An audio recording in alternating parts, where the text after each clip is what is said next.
ready to protect a Norfolk village from the worst the sea can throw at it.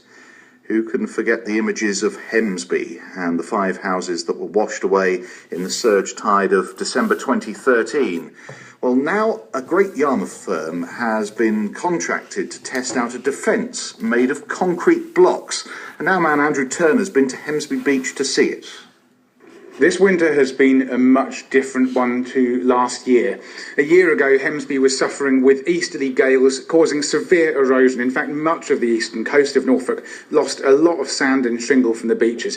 Fortunately, the wind is blowing south-southwesterly, and that's better news for the coastline, especially where it's fragile. But in Hemsby, the work to protect the coastline is still ongoing. And Lorna Bevan-Thompson from the Save Hemsby Coastline charity, you're just about to sign off now for another trial to bring in sea defences here. Yep, we've got an exciting new trial about to start.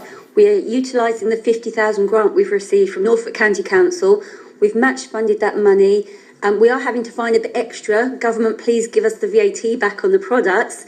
But this trial will be 100 metres down towards the Newport end, with a local company providing local jobs and helping our coastline.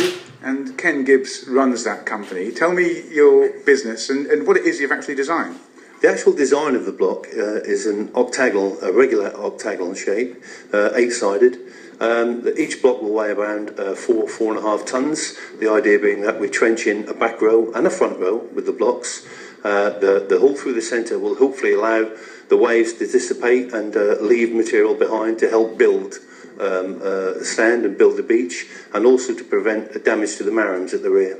Now, you've said you've designed this with your brother Michael as well, and you're actually using local labour, local businesses to make these for you as well. Yes, we are. We find that beneficial, and obviously that is always a concern that we've got a lot of young lads out of work, and we're not going to a situation where we're going to put them in apprenticeships in any way, but obviously for future reference, I think we need to do that.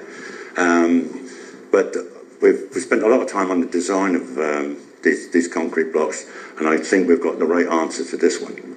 When it comes to the design, how have you worked it out? Because clearly you've had to convince the borough engineer, who's a specialist in coastal defence work around here, and that can't have been an easy task. I call my brother Michael Dyson because he spends most of his life coming up with fancy drawings and designs. So we think the octagonal shape is ideal for this particular area of the beach, in as much as the centre hole will allow the waves and the material that it's carrying to travel through and hopefully settle it behind the maram. That is the intention. So how quickly can you make these blocks? I mean, obviously you've got to manufacture, but then also